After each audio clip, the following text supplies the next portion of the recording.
Hello guys, कैसे हैं आप लोग। आशा करता हूँ आप लोग अच्छे होंगे। मैं Dinesh Chaturvedi, architect interior designer, Dehradun से बोल रहा हूँ। अभी कुछ दिनों पहले हमने एक वीडियो डाला था अपनी नेक्स्ट जेन बिल्डर्स एकेडमी में। उसमें एक इंट्रोडक्टरी लेक्चर था हमारा। आज हम बात करने जा रहे हैं एक सेकंड मोस्ट इम्पॉर्टेंट टॉपिक कि घर के लिए हम प्लॉट कैसा लें।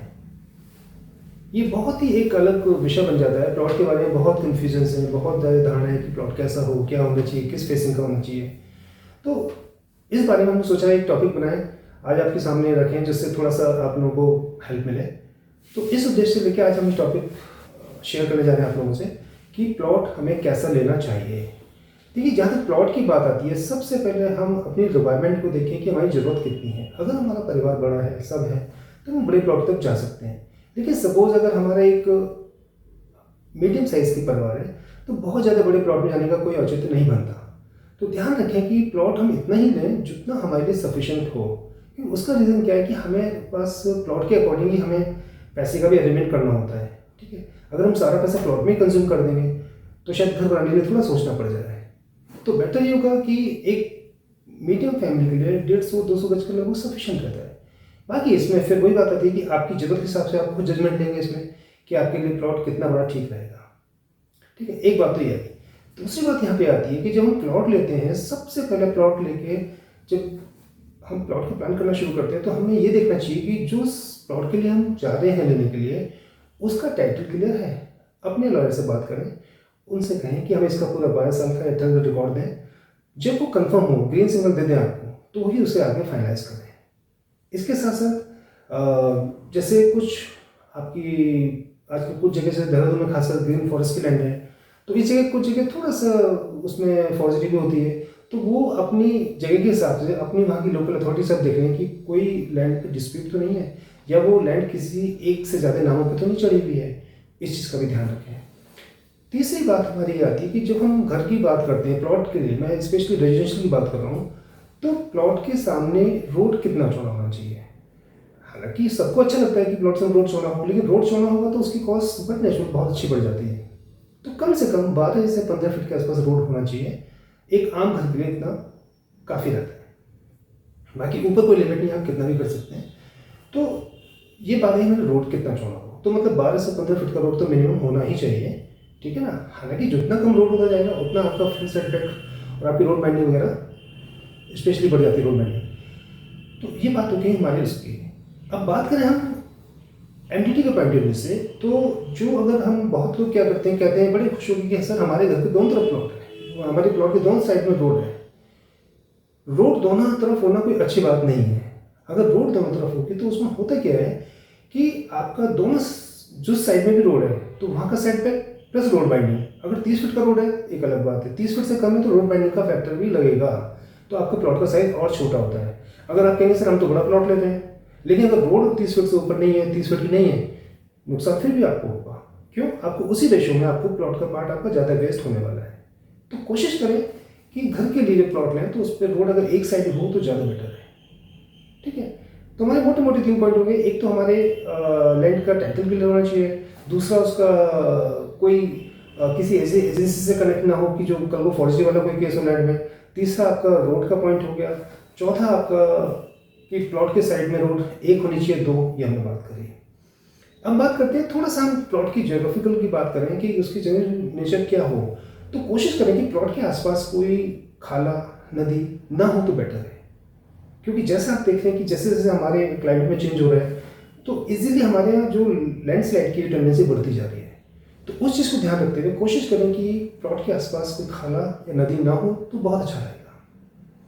अब बात करते हैं हम प्लॉट की फेसिंग की। देखिए, आमतौर पे ये माना जाता है कि नॉर्थ ईस्ट ईस्ट के प्लॉट बहुत अच्छे होते हैं, वाकई अच्छे होते हैं, ऐसी बात नहीं है। लेकिन डिपेंड करता है कि किसको क्या सूट कर रहा है। सूट भी कब करेगा, जब हम अगर बात करें वास्तु की। और यहाँ वास्तु से पहले मैं एक बात कहना चाहूँगा, अगर आप वास्तु में फॉलो करते हैं या वास्तु में बिलीव करते हैं तो ही आप वास्तु के बारे में बात करें, अदरवाइज कोई फायदा नहीं है। तो हम बात करें अगर वास्तु में हम फेथ करते हैं तो उस केस में हमें करना क्या चाहिए कि हम देखें कि हमारा जो डेट ऑफ बर्थ है या हमारी कुंडली क्या कहती है। बेसिकली ये पार्ट एस्ट्रो वास्तु का आता है। एस्ट्रो वास्तु के हिसाब से हमें कौन सी डायरेक्शन सूट करेगी, उसी के हिसाब से हम प्लॉट का सिलेक्शन करें तो बेटर रहेगा। क्योंकि बहुत लोगों को south west, south facing, south east बहुत अच्छा सूट करता है, कई बार नॉर्थ में नुकसान भी होता है। तो हम ये देख के चलें कि हमें अपना जन्म कुंडली के हिसाब से या हमारे हॉरोस्कोप के हिसाब से कि हमें क्या सूट करेगा, उसी तरीके से हम प्लॉट का सिलेक्शन करें तो हमारे लिए बहुत बेहतर होगा। ठीक है, अब बात हम करते हैं, हमने फेसिंग की कर ली, हमने बात कर ली कि हमारी डायरेक्शन क्या होनी चाहिए। अब हम बात करते हैं इसकी शेप ऑफ प्लॉट। आमतौर पे एक आम धारणा आपने देखा होगा, लोग कहते हैं कि जी गौमुखी प्लॉट और शेरमुखी प्लॉट। गौमुखी प्लॉट क्या है, जो आगे से पतला हो गया पीछे चौड़ा हो गया उसे गौमुखी कह दिया। ठीक है, जो आगे से चौड़ा हो गया पीछे पतला हो गया उसे शेरमुखी कह दिया। लेकिन होता क्या है इसमें, यहाँ बहुत बड़ा लोगों को एक मिथ है, गौमुखी और शेरमुखी में बहुत डिफरेंस होता है। आप देखिए स्क्रीन पे मैं दिखा रहा हूँ आपको, ये जो गौमुखी प्लॉट होगा, सपोज अगर वो पीछे 40 फीट है और आगे 20 फीट है तो ही वो गौमुखी कहलाएगा। मतलब आपका सेंटर से 20 स्ट्रेट गया, राइट में आपका 10 और लेफ्ट में 10, ये माइनस होगा तो आपका कुल मिलाकर गौमुखी प्लॉट होगा। इसका वाइस वर्सा, सपोज आपका फ्रंट में 40 है, बैक में आपका 20 हो गया तो वो शेरमुखी प्लॉट होगा। ये भी आपको स्क्रीन में दिखा रहा हूँ, इसे आप देख सकते हैं आराम से।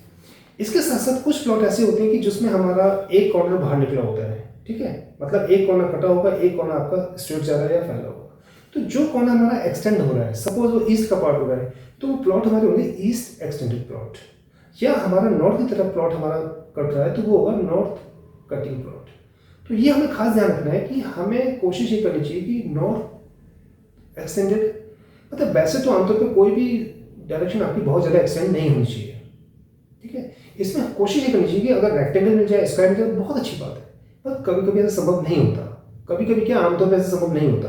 तो उस केस में प्लॉट अगर शेप में कोई मिल भी जाता है तो उसको हम शेप में लें, अपनी बिल्डिंग को रेक्टेंगल उसमें ही रखें। ठीक है, इसके साथ साथ जो आपका टेढ़ा मेढ़ा पार्ट है या एक्स्ट्रा पार्ट है उसे हम ग्रीन बेल्ट में या किचन गार्डन में यूज़ करें। ठीक है, और इसका बेस्ट पार्ट है कि जब आप भूमि पूजन कराएंगे तो उसी समय इसकी साथ साथ वास्तु पूजा भी कर लें तो बेटर रहेगा। इसके और भी अल्टरनेटिव जो हम बाद में एक डिटेल वास्तु का टिप बनाएंगे उसमें आपको बताएंगे इसके बारे में। ठीक है, तो हमने मोटा मोटे सब बातें देख ली। और इसमें एक तो बात हो जाती है कि हम जब प्लॉट लें तो कोशिश करें कि डेड एंड का प्लॉट ना हो।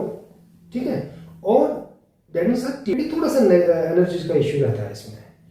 तो आशा करता हूँ आप लोगों के लिए शायद जानकारी काफ़ी फायदेमंद रहेगी और आप इन बातों पर ध्यान दीजिएगा। और कोई भी आपको दिक्कत लगे या कोई चीज़ समझ ना आए आप मुझे कमेंट बॉक्स में पूछ सकते हैं।